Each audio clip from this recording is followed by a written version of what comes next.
Start. अध्यक्ष महोदय, हम एक ऐसे दुराहे पर खड़े हैं जहां हमारा भविष्य हमें आगे की तरफ धकेल रहा है और अतीत पीछे की तरफ घसीट रहा है। हम इस उलझन को किस तरह सुलझाएं और अपने जीवन का कैसा ढांचा तैयार करें जिससे हमारी ज़रूरतें भी पूरी हों और हमारे मन और आत्मा को भी खुराक मिलती रहे।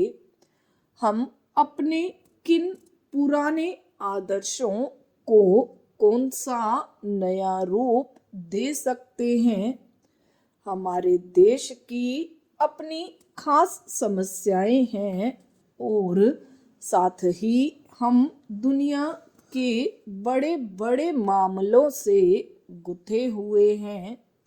दुनिया आज गजब की तरक्की करने के बावजूद ऐसा जान पड़ता है कि वह अपने आप पर से विश्वास खोती जा रही है।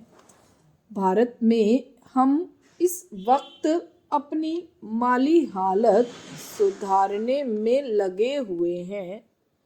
पंचशाला योजनाओं से हम अपनी जनता का रहन सहन उठाने की कोशिश कर रहे हैं और बहुत ठीक कर रहे हैं। बगैर इसके किसी भी तरह की तरक्की संभव नहीं।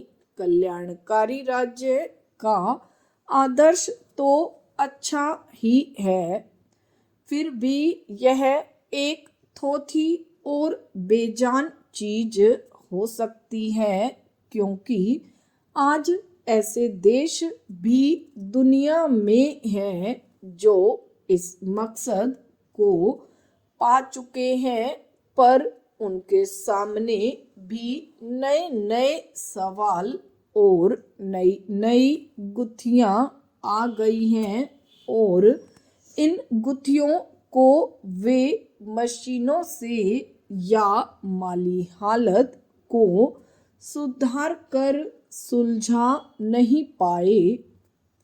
मानव स्वभाव की कुछ बुनियादी ज़रूरतों को पूरा करने में अब तक धर्म और मजहब का काफ़ी बड़ा हाथ रहा है, मगर इस तरह के धर्म की पकड़ अब ढीली हो चली है। उसका असर फीका पड़ चुका है और वह आजकल की दलीलों और साइंस के सामने टिक नहीं पा रहा है। धर्म में विश्वास हो या न हो, पर इंसान के लिए किसी ऐसे आदर्श में अडिग विश्वास का रखना जरूरी है जिससे जीवन का रस मिलता रहे और जो हमें आपस में गुत्थे रखे। हमें तो आगे की तरफ देखना है और उसके लिए पूरे जोश और विश्वास के साथ काम करना है।